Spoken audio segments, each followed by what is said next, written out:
안녕하세요. 복수의 끝을 본 40대 주부입니다. 저는 집안일을 할 때마다 사연투브를 듣고 있습니다. 사연투브에 나오는 사연을 들을 때마다 저는 매번 온갖 나쁜 놈들은 여기 다 모였구나 하며 개탄을 금치 못했죠. 그런데 얼마 전 제게도 사연투브에 사연을 보낼 만큼 경악스러운 일이 생긴 거지 뭡니까? 열 길 물속은 알아도 한 길 사람 속은 모른다고 하던데 그 사람을 다 안다고 생각했던 제가 지금 생각해도 어처구니가 없네요.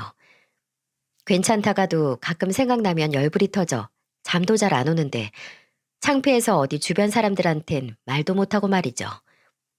그래서 부족한 글솜씨지만 이렇게 사연을 보내고 그 사람에 대한 모든 걸 잊어보려고 합니다.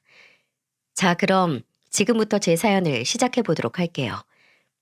제가 30살이 되던 해 어느 날 친정엄마께서 뜬금없이 제게 맞선 볼 생각이 있냐고 물으셨어요. 상대는 본인이 10년 넘게 다니던 피부과 원장님의 아들이고 오늘 병원에 갔다가 아버지 뵈러 온 원장님 아들을 우연히 봤는데 딱 제 스타일이라고 하면서 말이죠. 싫다고 몇 번이나 말했지만 계속해서 보채시는 바람에 저는 억지로 맞선 자리에 나갔습니다. 그런데 정말 안 나갔으면 땅을 치고 후회했을 정도로 저와 남편의 첫 만남은 완벽했습니다. 첫 만남이라 서로 어색하긴 했지만 그 짧은 몇 시간 동안 느낄 수 있었던 남편의 자상함과 배려, 그리고 무엇보다 언변이 뛰어나 저를 단번에 홀려버렸죠.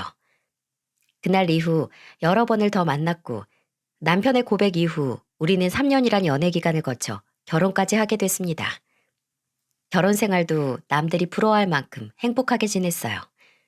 특히 제 주변의 유부녀 친구들은 제가 저희 시부모님 이야기를 할 때마다 저를 부러움의 눈빛으로 쳐다보곤 했고요. 그리고 제가 좋아했던 남편의 성격은 시부모님에게 그대로 물려받은 것이었는데요. 시부모님은 하나부터 열까지 얼마나 세심하신지 이런 말 하면 안 되지만 저희 친정 부모님보다 저를 더 신경 써주셨다 해도 과언이 아니랍니다. 또 제가 결혼할 당시 시부모님이 애지중지 키우시던 남편의 하나뿐인 여동생, 그러니까 시부모님께는 막내딸이 결혼하고 바로 미국으로 이민 가는 바람에 시부모님의 사랑은 제가 독차지한 거나 다름없었죠. 그래서인지 제가 시댁에 놀러라도 가는 날이면 시부모님께서는 귀한 손님은 편히 앉아만 있어라 하시고 허드렛 일은 다 제 남편만 시키셨는데 그런 모습도 시부모님이 제 편이신 것 같아 괜히 기분이 좋았습니다. 시부모님 그리고 자상한 남편 덕에 결혼 생활 내내 마음이 편했던 저는 결혼한 지 1년 만에 첫째 아들을 낳고 3년 뒤에는 둘째 아들을 낳았어요. 시부의 말씀대로라면 남편 집안은 남자가 귀한 집안인데 제가 아들을 연달아 2명이나 낳았으니 시부께서는 세상을 다 가지신 듯 좋아하셨죠. 그리고 하루라도 손자들을 안 보면 눈앞이 아른거린다고 하셨는데 그런 마음을 참고 참으셔서 일주일에 3번 정도는 우리 집에 오셔서 아이들과 함께 놀아주기도 하셨고요. 시부모님이 집에 자주 오면 부담되지 않냐 하실 텐데 아니요. 저는 오히려 시부모님이 집에 오시는 게 너무 좋았습니다. 제 시부모님은 집에 오실 때마다 저한테 용돈도 주시면서 친정 부모님을 뵙고 오거나 친구들이랑 놀고 오라고 해주셨기 때문이죠. 정말 저는 복받은 며느리였습니다. 그리고 가와 만사성이라고 집안이 화목하니 남편의 일도 잘 풀리기 시작했어요. 제가 둘째를 낳았을 때쯤 남편은 서울의 성형외과를 개업했는데 남편이 실력도 좋고 입소문도 났는지 단기간에 병원을 찾는 사람들이 많아졌습니다. 남편이 성형외과를 개업하기 전까지 저는 병원장 며느리일 뿐이었는데 이제는 병원장 아내로 사모님 소리를 듣게 됐죠. 그렇게 시간은 흘러 첫째 아들이 초등학교에 들어가고 둘째 아들이 어린이집에 갈 나이가 되니 저는 드디어 고정적인 자유시간이 생겼습니다. 그간 시부모님께서 자주 들려주시긴 하셨지만 시부모님 시간 되실 때 오신 거여서 제 자유시간은 들쭉날쭉했거든요. 아이들을 학교와 어린이집에 보내고 오전 시간이 여유로웠던 저는 문득 남편이 운영하는 병원에 사람이 많아 점심시간도 잘 지켜지지 않은 채 진료를 보고 수술한다는 이야기가 생각났습니다. 생각해보니 몇 개월간 남편 병원에 가보지도 못했는데 그날은 시간도 있겠다. 저는 김밥, 샌드위치, 과일 등 남편과 직원들의 도시락을 챙겨 병원으로 갔어요. 그런데 제가 간 날은 유독 한가했는지 점심시간이 다가오지도 않았는데 병원이 한산하더라고요. 사모님, 안녕하세요. 네, 안녕하세요. 미숙 씨 오랜만이네요.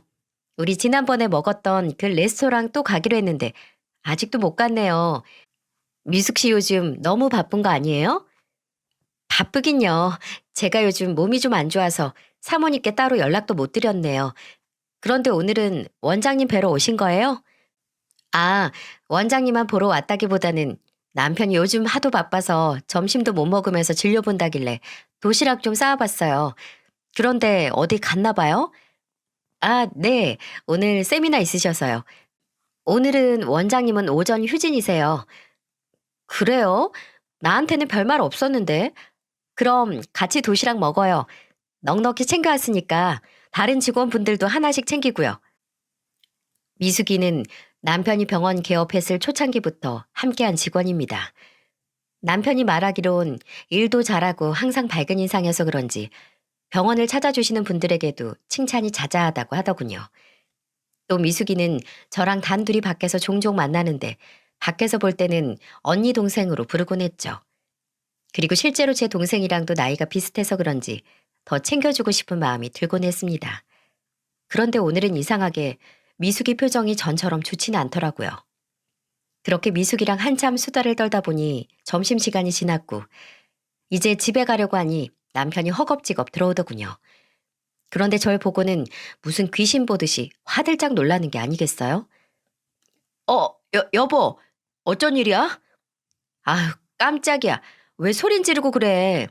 당신 밥도 못 먹고 일한다고 하길래 도시락 챙겨왔었지. 그런데 세미나 갔다던데 이렇게 빨리 왔어? 당신 세미나 하면 보통 저녁 늦게나 끝나지 않나? 아, 그건 세미나마다 다르지. 오늘은 오전 일찍 시작해서 일찍 끝났어. 이제 집에 가는 거지? 조심히 들어가. 이제 막 인사했는데 조심히 들어가라며 제 등을 미는 남편이 뭔가 미심쩍긴 했지만 곧 오후 진료 시작하는 시간이라 그런가 하고 그날 전 바로 집으로 돌아왔습니다. 그리고 며칠 뒤 저는 제 남편에게 성형 상담을 받고 싶다던 친구와 함께 다시 병원을 찾았습니다. 그런데 몇 년 동안 같은 자리에서 반갑게 맞아줬던 미숙이가 보이지 않았고 남은 직원들이 허둥대며 미숙이의 빈자리를 채우고 있더군요. 의아했던 저는 제 친구 상담이 끝나자마자 남편에게 물었어요. 여보, 미숙 씨 그만뒀어? 어, 몸이 안 좋다면서 그만둔다고 하더라고. 사람 그렇게 안 봤는데. 아니, 그만둘 거였으면 미리 말을 해줘야지. 갑자기 다음날부터 못 나온다고 해서 급하게 사랑 구하느라 얼마나 고생하고 있다고. 어머, 많이 아프대? 미숙 씨가 그럴 정도였으면 심하게 아픈 걸 텐데. 어디가 아픈지 물어봤어? 아, 몰라. 처음부터 같이 했던 직원이라 내가 이 사정 저 사정 많이 봐줬는데 어떻게 마무리를 이렇게 하고 나가는지. 이래서 직원들한테 잘해줄 필요가 없다니까. 여보, 무슨 말을 그렇게 해. 이 병원 처음에 홍보도 안 되고 그랬을 때 미숙 씨가 얼마나 열심히 했는지 누구보다 잘 아는 사람이. 그리고 당신 안 그러다가 요즘 말을 왜 그렇게 정없이 해? 친구랑 같이 듣기 민망할 정도네. 아니, 당신은 미숙 씨가 어떤 사람인지도 모르면서 왜 무작정 그 사람 편을 드는 건데? 뭐라고? 그래, 어디 말해봐봐. 미숙이가 어떤 사람인데? 아, 됐어. 어떻긴 뭘 어때? 직장을 그렇게 하루아침에 그만둔다고 하는 사람이면 말 다 한 거지. 요즘 일자리 구하는 게 하늘의 별 따기인데 보기에 겨운 거지 뭐. 친구분 상담은 다 끝났으니까 잘 생각해 보시고 제 아내 통해 다시 연락 주세요. 제가 만족스럽게 잘해드릴게요. 그럼 조심히 가세요. 제게 늘 미숙이만큼 일 잘하는 직원이 2명만 있어도 병원 하나를 더 세울 수 있다며 칭찬을 아끼지 않던 사람이었는데 남편의 갑자기 확 변해버린 태도에 전 이해하지 않을 수 없었습니다. 그리고 남편 말대로 인수인계할 사람도 뽑아놓지 않고 돌연 관둔다고 나가버린 미숙의 행동도 이해가 되지 않았죠. 그래서 전 집으로 돌아가 미숙이에게 전화를 걸었어요. 그런데 진짜 무슨 일이라도 있는 건지 미숙이는 제가 수없이 남긴 부재 중에도 전화 한 통 걸려오지 않았습니다. 그리고 심지어 나중에는 제 번호가 차단되기라도 했는지 통화 연결음이 한두 번 울리고는 바로 상대가 전화를 받을 수 없다며 끊겨버렸죠. 옛말에 든자린 몰라도 난자린 티가 난다고 미숙이가 갑자기 그만두니 덩달아 남편도 많이 바빠졌어요. 남편은 야근하고 집에 들어올 때마다 미숙이의 욕을 어찌나 하던지요. 처음에는 남편 말을 듣다 보니 저도 감정이입이 됐습니다. 그래서 저랑 개인적인 친분도 두터웠고 둘만의 추억들도 있었는데 제게 아무 말도 없이 관둔 미숙이가 미웠죠. 그런데 왜 좋은 얘기도 여러 번 하면 듣기 거북한데 남편이 저렇게 시도 때도 없이 얘기하니 이제는 미숙이를 떠올리기도 싫어지더군요. 그렇게 남편의 미숙이 욕은 미숙이가 그만두고 한 달쯤 지나서야 멈췄습니다.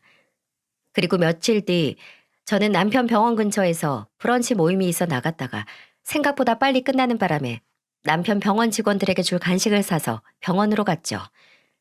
그때가 오후 진료 시작 15분 전이었는데 다들 밥 먹느라 아직 안 들어왔는지 병원이 조용하더군요. 저는 기다리면 오겠지 뭐 하는 생각으로 대기실에 앉아 있었는데 병원 끝쪽 탕비실에서 남편이 껄껄거리면서 웃는 소리가 들리더군요. 남편은 혼자 밥 먹는 걸 좋아해서 직원들이 밥 먹으러 나가면 간혹 탕비실에서 혼자 밥을 먹곤 했는데 저는 그날도 그런 줄 알았습니다. 하지만 탕비실 근처로 가보니 웬 낯선 여자의 웃는 목소리도 들리는 게 아니겠어요? 저는 순간 이게 뭔가 싶어서 탕비실 문을 확 열어젖혔죠. 당신이 여기 웬일이야? 당신 요즘 말투가 영 이상하네. 지난번에는 나한테 어쩐 일이라고 그러질 않나. 오늘은 웬일이냐 그러고. 내가 뭐 못 올 때 오는 사람도 아닌데 말이야. 당신이야말로 여기서 뭐 하는데? 이 여자분은 누구고? 아, 우선 인사해. 여기 순영 씨. 새로운 직원분이야. 새로 왔다고? 사모님 안녕하세요.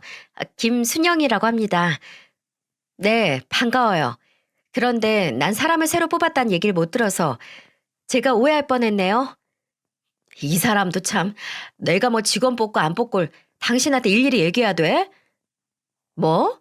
아니, 뭘 그렇게까지 말을 하고 그래? 그것도 새로 왔다는 직원 앞에서? 아, 됐어. 순영 씨, 제가 말한 대로만 해주면 아무 문제 없어요.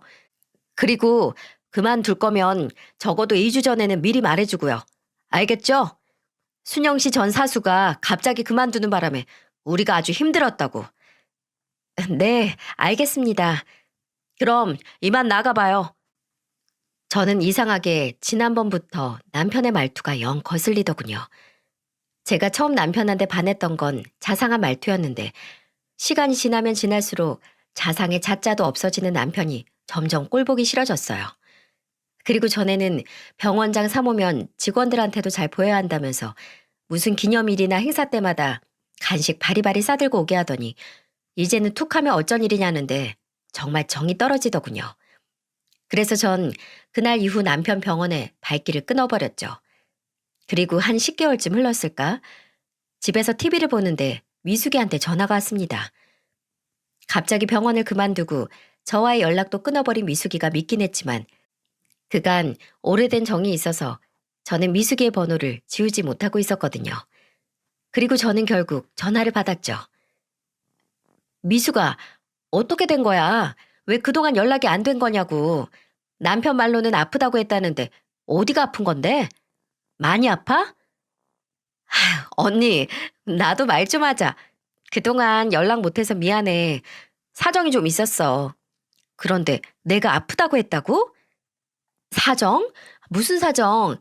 뭐 안 좋은 사정인 거야? 남편이 네가 몸이 안 좋아져서 갑자기 그만뒀다고 하더라. 내가 그 말 듣고 얼마나 놀랐나 몰라. 몸이 어디가 어떻게 안 좋으면 나한테 아무 말도 없이 그렇게 하루아침에 그만두나 싶어서. 지금은 괜찮아진 거야? 괜찮아졌지. 아, 언니. 그런데 오랜만에 전화해서 이런 말 하기 그런데 나 돈 좀 빌려줄 수 있어? 한 20만 원만? 돈? 뭐 빌려줄 수야 있는데 20만 원? 그럼 너 지금 20만 원도 없다는 거야? 무슨 일인데? 나 애기 분유랑 기저귀 좀 사야 해서. 뭐? 애기? 누구 애기? 네 애기?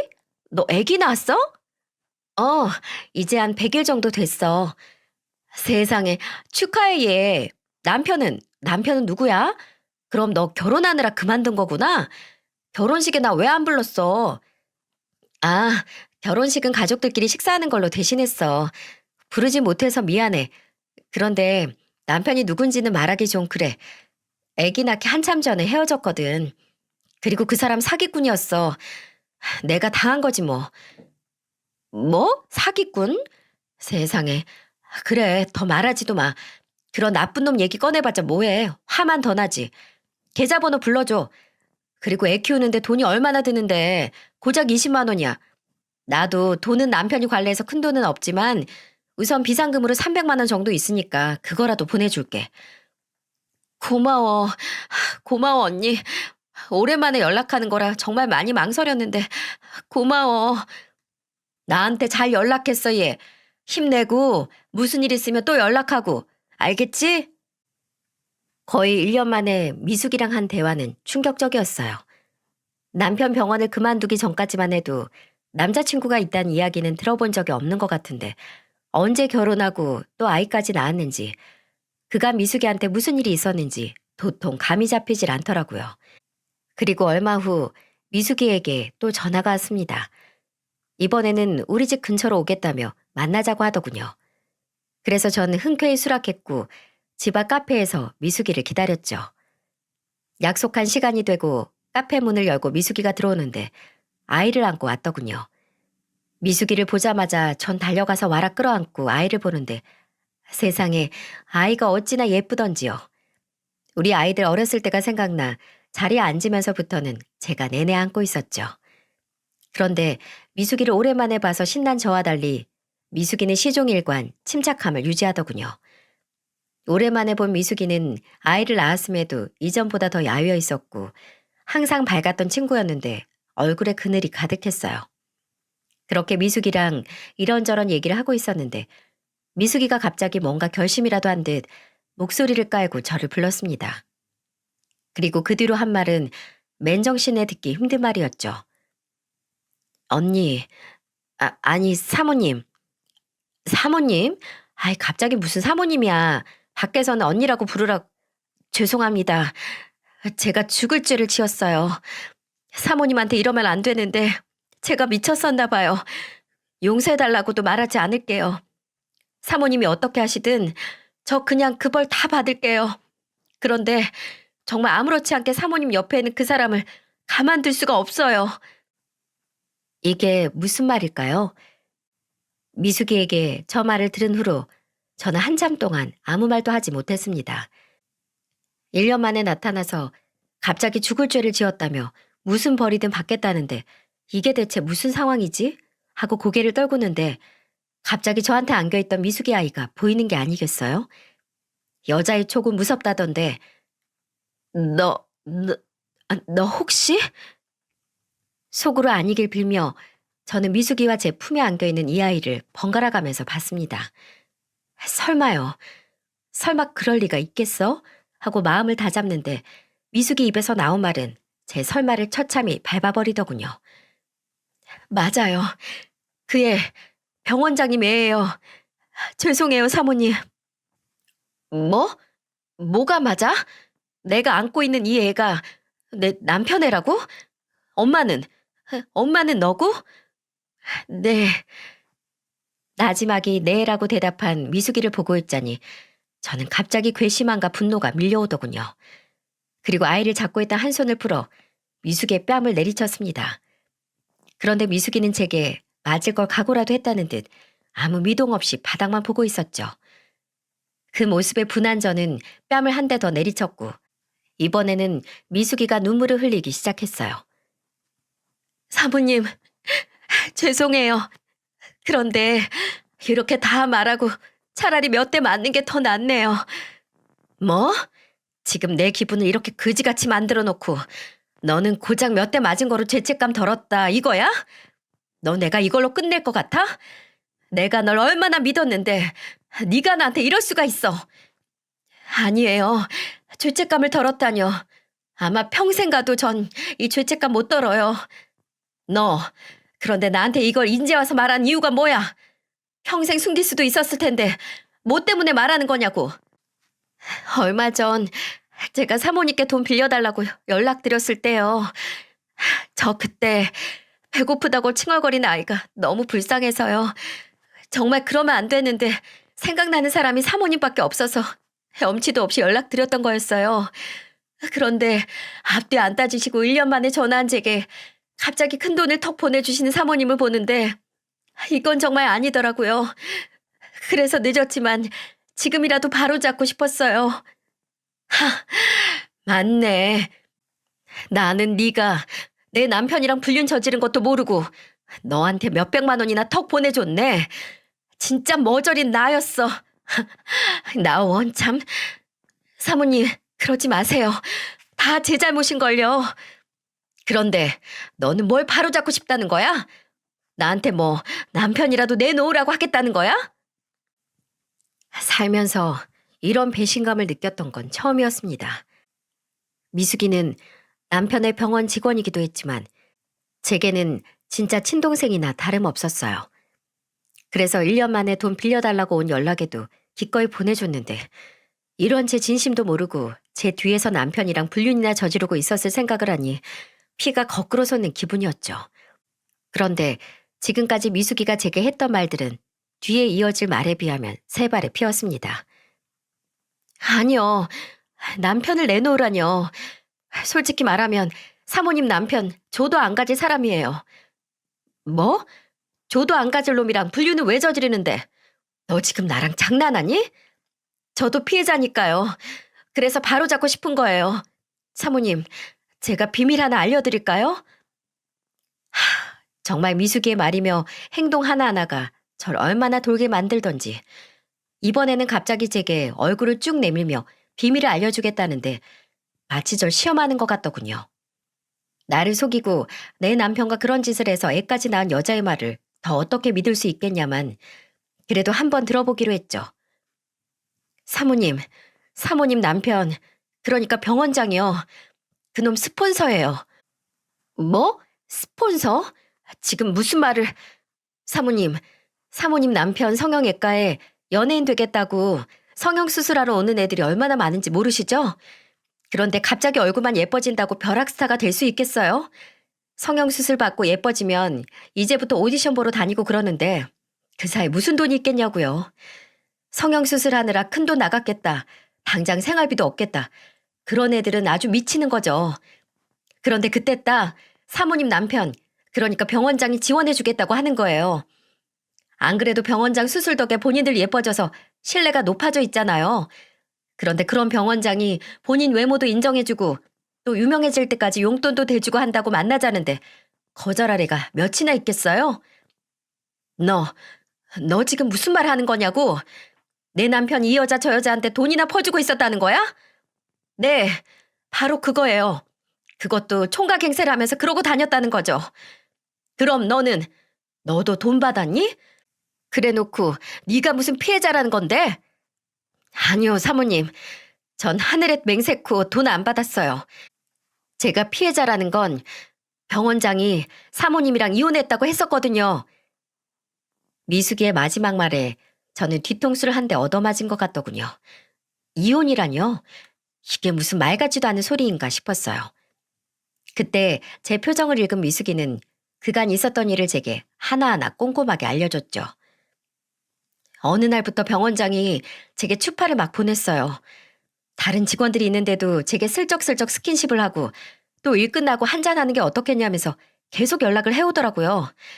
몇 번은 그냥 무시했는데 같이 일하면서 매일같이 무시하는 게 쉽지는 않더라고요. 그래서 만나서 제대로 말해야겠다 싶어서 하루는 만났어요. 그런데 역시나 제게 그동안 계속 마음이 품고 있었다면서 자기랑 만나보는 게 어떻겠냐고 하더라고요. 저는 그때 정말 병원장이 정신병이라도 걸린 줄 알았어요. 사모님이 뻔히 있는데 이게 무슨 개소린가 싶었죠. 그런데 병원장이 나지막이 나 이혼했어 라고 하더라고요. 저는 너무 놀라서 언니랑 이혼했다고요? 왜요? 라고 물었더니 글쎄 아내한테 다른 남자가 생겼어 라고 하는 게 아니겠어요? 뭐? 나한테 다른 남자가 생겼다고 했다고? 네. 저는 사모님을 믿었지만 그 늦은 시간에 사모님한테 전화해서 묻기도 그랬고 또 어쨌든 부부 사이 일이니까 제가 따지고 들기도 뭐했죠. 아무튼 그러면서 온갖 피해자 흉내를 해대면서 제게 계속 매달리더라고요. 저도 처음에 사모님 생각도 나고 해서 거절했는데 이게 또 몇 년간 봐오던 사람이 그러니까 안쓰럽기도 했고요. 그래서 한 번, 두 번 만나서 위로해준다는 게 이렇게 돼버렸어요. 저는 정말 병원장이 거짓말하는 거라고 생각도 못했어요. 그때 언니가 병원에 몇 달 동안 안 나오셨을 때여서 정말 죄송해요. 저를 불륜녀로 모함한 것도 모자라서 피해자 흉내를 해대며 미숙이를 꼬셨다는 말을 들으니까 참 기가 찰 누르시더라고요. 미숙의 말을 다 믿기도 뭐했지만 제게 갑자기 차가워진 남편의 말투나 행동을 보면 의심해 볼 말이긴 했으니까요.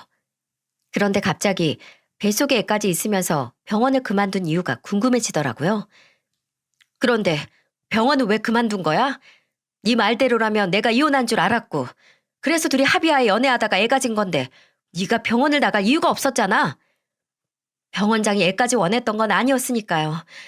제가 애기 가졌다고 말하니까 사람이 갑자기 변하더라고요. 심지어 뱃속의 아이가 본인 아이가 맞냐고 따지면서요. 싱글 이혼남을 만날 정도면 이미 이 남자 저 남자 다 만나고 다녔던 거 아니냐면서요. 그러더니 수술비에 위자료식으로 1,000만 원 줄 테니까 이젠 수술 받으란 얘기도 하더라고요. 그런데 저는 절대 그럴 수 없다고 했더니 그 뒤로 저를 아예 없는 사람 취급했어요. 그리고 그러고 있을 찰나에 사모님이 병원에 오셨고요. 왜, 저 그만두기 전에 마지막으로 뵌 날이요. 저는 그때 알았어요. 병원장이 이혼한 게 아니라는 걸요. 뭐? 그럼 내가 이혼한 게 아니어서 홧김에 나간 거야? 죄송해요, 사모님. 실은 이혼 안 한 거 알고 나서는 제가 병원장한테 하루라도 빨리 이혼하고 오라고 성화를 부렸어요. 그 당시 저는 제 애기 말고는 아무 생각도 없었거든요. 그런데 그 병원장이란 놈은 본인이 머리에 총 맞았냐면서 자기가 이혼을 왜 하냐고 화를 내는 거 있죠? 그러더니 저한테 너 말고 내가 챙겨야 할 여자가 몇이나 더 있는 줄 알아? 그때마다 이혼해서 위자료 주면 나한테 남는 건 뭔데? 시끄럽고 당장 가서 그 애 지워! 라고 하더라고요. 저도 그때 병원장 그놈 입으로 알았어요. 이 여자 저 여자 후원해주고 있는걸요. 모든 걸 알고 나니까 이런 놈한테 빠진 제가 너무 부끄럽더라고요. 고작 이딴 놈한테 매달렸다고 생각하니 제 자신이 너무 한심하기도 하고요. 그래서 그만둔다고 했더니 글쎄 그래 잘 됐다. 안 그래도 일자리 구해줄 여자애가 하나 있었는데 너 자리에 걔를 앉혀야겠다. 이러는 거 있죠? 그 자식 완전 여자의 눈이 돌았어요. 미숙의 마지막 말을 끝으로 저는 아무 기억도 나지 않았어요. 짧은 시간에 여러 충격을 받아서 기억을 못한 건지 아니면 기억하기가 싫었던 건지 정말 머릿속이 하얘지더군요. 저는 그날 미숙이랑 3시간이 넘도록 남편, 아니 그 자식 얘기를 했고 우선 이 말이 전부 사실인지 아닌지 확인을 했어야 했죠. 그날 밤 저는 자고 있는 그 자식의 핸드폰을 뒤져봤습니다. 참, 그런데 그 자식의 핸드폰을 들자마자 저는 어이가 없어서 웃음만 나더군요. 핸드폰에 잠금 같은 걸 왜 걸어두는지 모르겠어. 그런 거 찔리는 거 많은 사람들이나 걸어두는 거 아니야? 라고 말했던 그 자식의 핸드폰은 버젓이 얼굴 인식으로 잠금이 걸려있더군요. 그런데 뭐 이미 이 지경까지 왔는데 제가 못할 게 뭐가 있겠습니까? 저는 제 옆에서 자고 있는 그 자식의 이마를 손바닥으로 세게 한 대 퍽 쳤습니다. 그러니까 그 자식이 소스라치게 놀라면서 일어나더군요. 그러고는 제게 무슨 짓이냐며 소리를 질러대는데 전 그 사이에 그놈 얼굴에 핸드폰을 들이밀었죠. 처음에는 이게 무슨 일인가 싶어 얼빠진 놈처럼 저를 쳐다보더니 이내 본인 핸드폰인 걸 알았는지 저를 밀쳐내며 핸드폰을 빼앗으려고 하더군요. 그러면서 제게 소리치는 게 아니겠어요? 당신 지금 뭐 하는 짓이야? 이 밤에 내 핸드폰을 왜 들고 있는 건데? 부부 사이에도 엄연히 사생활은 존중해줘야지. 당장 핸드폰 내놔. 그래? 사생활을 존중해줘야 한다고? 그래. 내가 당신 사생활 존중하며 물어볼게. 그러니까 지금 내가 묻는 거에 정확하게 사실대로 대답해야 할 거야. 뭐? 갑자기 무슨 소리 하는 거야? 당신, 나 말고 딴 여자 만나고 계시나요? 뭐? 무슨 질문이 그래? 사생활을 존중해달라며. 왜? 더 공손하게 물어봐줘? 남편님, 남편님? 미숙이랑 불륜 저지르셨나요? 미숙이 애도 있던데 그 애가 당신 애는 맞나요? 말이 되는 소리를 해. 아, 이미숙 진짜. 당신 이미숙 만났어? 그 스토커. 걔 내 스토커야. 걔랑 불륜은 무슨 불륜? 당신이 속고 있는 거라고.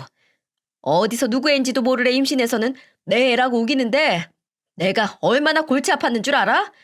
걔 완전 정신 이상자야. 그래? 내가 그 말 믿어도 돼? 여기서 거짓말하는 거면 당신 나중에 국물도 없어? 그럼 그런 스토커 말 믿고 날 의심하는 거야? 당신도 참. 당신은 날 뭘로 보고?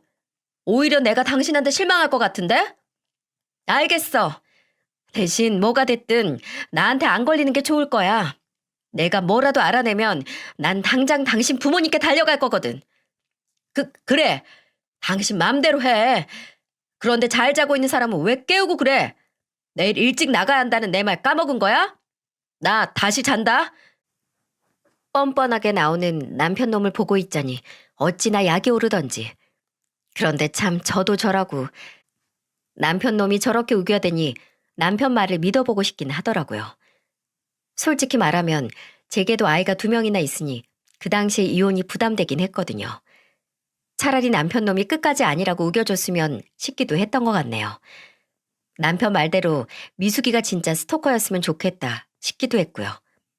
아마 이래서 남편의 불륜을 알고도 모른 척 넘어가주는 여자들이 생기는 거구나 싶었습니다. 그렇지만 반대로 생각해보니 이 모든 게 사실이라면 이런 몹쓸 놈, 품 안에서 제 자식들을 키울 수 없는 노릇 아니겠어요? 이런 여자의 미친 정신 나간 놈이라면 하루빨리 제 애들한테서 떼어놓는 게 엄마가 할 몫이니까 말이죠. 다음날 저는 친자 확인 검사를 예약했어요. 그리고 예약날 저는 남편의 칫솔을 챙겨 친자 확인해주는 기관으로 갔고요. 그리고 사전에 미숙이도 그곳으로 아이를 데리고 오라고 했습니다. 남편의 말이 맞다면 미숙이가 샘플을 조작할 수도 있다고 판단했던 저는 그 자리에서 직원의 도움을 받아 미숙이 아이의 입에 면봉을 넣고 샘플을 채취했어요. 그리고 이틀 정도 뒤에 검사 결과를 받았는데 정신 이상자는 미숙이가 아닌 제 남편 놈이란 걸 확실하게 알 수 있었죠. 네, 맞습니다. 미숙이가 데려온 그 아이가 제 남편 놈의 친자식이 맞더군요. 세상에 아무리 불륜이라지만 제 친자식을 낳은 여자를 스토커, 정신 이상자로 몰아가는 게 말이나 되는 소리입니까? 게다가 본인 아이가 맞냐고 미숙이를 몰아붙이고 그리고 뭐요? 싱글이 이혼남을 만날 정도면 이미 이 남자 저 남자 다 만나고 다녔던 거 아니냐고요? 나 참 어이가 없어서 아내가 있고 애가 2이나 있는 놈이 이혼남인 척 싱글 여자 만나 임신시켜놓고 모른 척 배째라는 건 인간이 할 짓인가요? 제가 미숙이를 옹호하는 건 아니지만 정말 제가 살 맞대고 자던 놈이 이런 저질 같은 사람이었다고 생각하니 그 인간한테 닿았던 제 살들이 다 쭈뼛쭈뼛 서는 것 같아 소름이 끼치더군요. 저는 그 길로 친자 확인서를 들고 시부모님께 갔습니다. 그 당시 시부께서는 병원을 정리하시고 시모랑 전원주택에서 살고 계셨는데요. 그 조용하고 평화롭던 곳이 제 등장으로 인해 산산조각났죠. 영희야, 네가 이 시간에 여긴 무슨 일이니? 아버님, 아버님께 보여드릴 게 있어서 왔어요. 저는 가방에서 친자 확인 결과 보고서를 꺼내 시부모님께 보여드리며 이렇게 말했습니다. 한쪽은 아버님 아들이고 한쪽은 아버님 아들의 자식이에요. 눈이 평소보다 더 커진 시부모님은 종이를 뚫어져라 보는데 사람은 보고 싶은 것만 본다더니 친자 확인서에 있는 성별에 눈이 꽂히셨더라고요. 평소 제게 손녀딸은 언제 볼 수 있는 거냐며 노래를 부르셨는데 하필 미숙이가 낳은 애가 딸이었거든요. 본인 아들이 파렴치한 사람이라는 걸 알 리 없던 시부모님은 제게 이러더군요. 세상에, 드디어 딸을 낳은 거니? 아니, 그런데 언제? 나는 너 배부른 걸... 맞죠? 저 배부른 거 보신 적이 없으시겠죠? 제가 딸을 낳은 건 더더욱 보신 적이 없을 테고요. 그럼 이 아이는 뭘까요? 아버님, 어머님? 제 물음에 아무 대답 못하는 시부모님을 보고 있자니 내가 괜한 일을 한 건가 싶었는데 뒤에서 시부모님네 현관문을 열고 허겁지겁 뛰어들어오는 남편놈을 보자니 다시 혈압이 오르더군요. 당신 여기서 뭐 하는 거야? 나하고 얘기해, 나하고. 내가 말했지. 걸리지 말라고. 미숙이가 데리고 있던 애 당신 친자식 맞던데? 당신 부모님이 그렇게 기다리고 기다리던 손녀딸. 당신 번거로울까봐 내가 직접 애 데리고 가서 친자 확인도 끝내서 왔어. 자, 이거 친자 확인서 봐봐. 당신... 제 말이 끝나기 무섭게 시부는 본인의 몸을 던져 남편 놈을 때리기 시작하시더군요. 시모는 아예 할 말을 잃으셨는지 바닥에 주저앉아 친자 확인서만 보고 계셨고요. 정말이지 시부모님께는 죄송했는데 그래도 매도 먼저 맞는 게 낫다고 뒤이어 터져나올 일들도 제가 하나하나 알려드렸어요. 아버님, 진정하세요. 아직 할 말이 더 남았거든요. 당신 조용히 하라고. 이따가 나랑 이야기해. 제발 아무 말도 하지 마. 뭘 아무 말도 하지 마. 내가 분명 경고했지. 나한테 걸리지 말라고 말이야. 아버님, 그간 아버님 아들이 성형외과에서 여자 꼬셔가지고 그 여자들한테 돈을 다 대주고 있었더라고요. 그리고 그중 한 명이 순영이라고 지금은 병원에서 일도 하고 있고요. 돈을 주다 이젠 본인 일터로 불러서 여왕처럼 모시며 월급도 주고 있더라고요. 제가 의사 남편 뒀다고 주변에서 그렇게들 부러워하던데 의사 남편이 이런 천하의 쓰레기인 걸 알아도 절 부러워할까요? 아버님 생각은 어떠신가요? 그걸 어떻게 알았냐고 이 자식아? 당신이 미숙이가 그만둔다고 했을 때 말했다며. 세상 똑똑한 척은 혼자 다 하더니. 아니, 그리고 당신 진짜 사람이야? 미숙이 그렇게 그만두게 만들어 놓고 나한테는 책임감이 없니 뭐니 하면서 그렇게 욕을 해대? 그리고 네가 돈 대주는 여자를 병원에서 일을 시켜? 너 그때 탕비실에서 그 기집애랑 히덕거리고 웃던 것도 거기서 연애질한 거지? 이 천하의 못된 자식아. 너 같은 놈은 내가 절대 그냥 못 둬. 너 더 이상 의사 못할 줄 알아. 여보. 누가 네 여보야? 그 더러운 입으로 나 부르지도 마. 아버님 이 사람이 어떤 사람인지 이제 아시겠죠? 저 이런 사람이랑 단 하루도 못 살아요. 그리고 이런 놈 품 안에서 아버님이 그렇게 애지중지하시는 손자들을 어떻게 키우나요? 안 그래요? 제 말에 더 이상 대꾸할 힘도 없으셨는지 아버님은 휘청거리시는 몸을 이끌고 본인 방으로 들어가셨어요. 그리고 저는 남편놈 손에 이끌려 집으로 왔죠. 집에서도 제게 내내 비는데 그 더러운 모습이 더는 보기 싫더군요. 저는 그놈과 더는 말도 섞기 싫어. 애들한테 이런 걸 보이기 싫으면 당장 집 나가! 라고 소리쳤고 꼴의 지도 아빠라고 애들한테 창피하긴 싫었는지 드디어 집을 나가더군요. 그리고 다음 날 시부모님께서 저를 찾아오셨죠. 영희야, 내가 미안하다. 고작 저런 놈을 아들이라고 낳아놓고 너한테 보낸 거. 내 그게 제일 큰 죄다. 모든 걸 다 알았을 때 네 심정이 어땠을꼬. 다 내 죄다. 다 내가 잘못 키운 죄야. 내 아들 용서하란 말은 안 한다. 대신 네 분 풀릴 때까지 할 수 있는 모든 걸 다 동원해서 네 한 풀거라. 꼭 그렇게 해. 저런 놈이 무슨 남편이고 아빠고 또 병원장이 될 수 있겠니? 모든 곳에서 저런 놈은 수치다. 그리고 오늘부로 나한테도 더 이상 아들은 없다. 나도 그런 자식 내 아들로 두기 싫구나. 그리고 내 손자들한테도 저런 아비는 없어야지. 그래야지. 그러니 네가 혹여라도 저 자식 새치여에 놀아나지 않았으면 좋겠구나. 그 말 하려고 왔다. 아버님, 감사해요. 전 혹시라도 아버님이 그 사람 편 드실까봐, 그럴까봐 정말 걱정 많이 했어요. 그렇게 되면 제가 아버님마저 미워해야 하는 상황이 생기니까요. 정말 제발 그러지 않기만을 바랬는데 정말 감사해요, 아버님. 아니다. 내가 오히려 너한테 미안하고 고맙구나. 저런 놈한테 넘어가지 않아줘서 고마워. 연애 때부터 결혼 생활 내내 언제나 제 편이셨던 아버님은 마지막까지도 제 편을 들어주셨어요. 시부모님께 이 모든 일을 털어내놓기 전까지 친정 부모님께 말씀도 못 드리고 저 혼자 길고 긴 외로운 시간이었어요. 그래서 겉으론 강한 척했어도 속으로는 쉴 새 없이 무너졌던 저였는데 이렇게 시부모님이 제 마음을 알아주시니 저는 다시 한번 일어났습니다. 그리고 우리 모두를 이런 구렁텅이에 빠뜨린 그 자식을 더더욱 용서할 수 없었죠.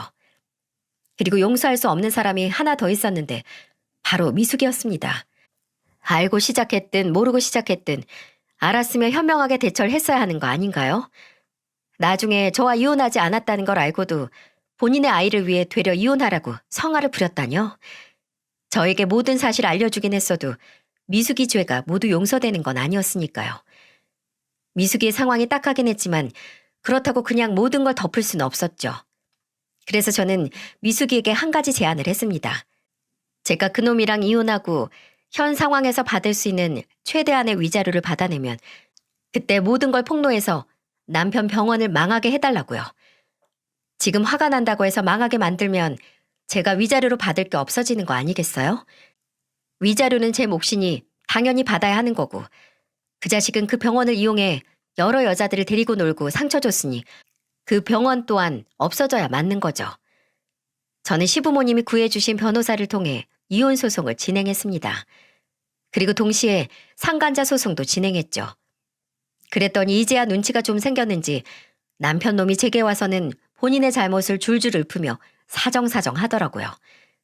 그런데 고작 이런 걸로 취소할 이혼이었으면 시작도 하지 않았겠죠?